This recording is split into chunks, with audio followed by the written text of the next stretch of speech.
ડાંગ જિલ્લા ડેમ બચાવ સંઘર્ષ સમિતિએ ધારાસભ્ય અનંત પટેલની આગેવાની હેઠળ આદિવાસી સમાજની પોલીસના દમન વિરુદ્ધ આક્રોશ રેલી નીકળી હતી. મામલતદારને આવેદનપત્ર આપી પોલીસ અધિકારી સામે પગલાં લેવા અરજ કરી હતી.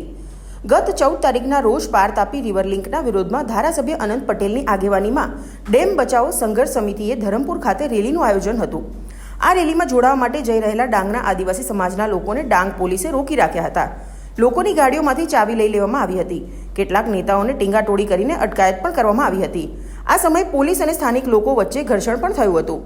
આ સંદર્ભે ધારાસભ્ય અનંત પટેલની આગેવાનીમાં વઘઈ સર્કલ ખાતેથી પોલીસ વિરુદ્ધ આક્રોશ રેલી નીકળી હતી.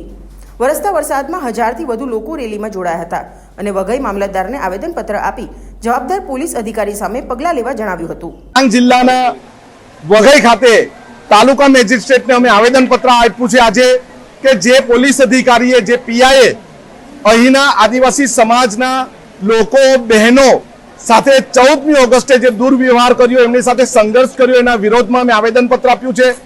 આદિવાસી સમાજ વિશે ખોટી માનસિકતા ધરાવતા કોઈ પણ અધિકારી અમને અમારા આદિવાસી વિસ્તારમાં જોઈતો નથી. આવનારા સમયમાં અમે ડેમ હટાવો સંઘર્ષ સમિતિ દ્વારા આવેદનપત્ર આપવાના છે. ત્યારે પણ જો એવા કોઈ અધિકારી હશે તો અમે ચલાવી લેશું નહીં.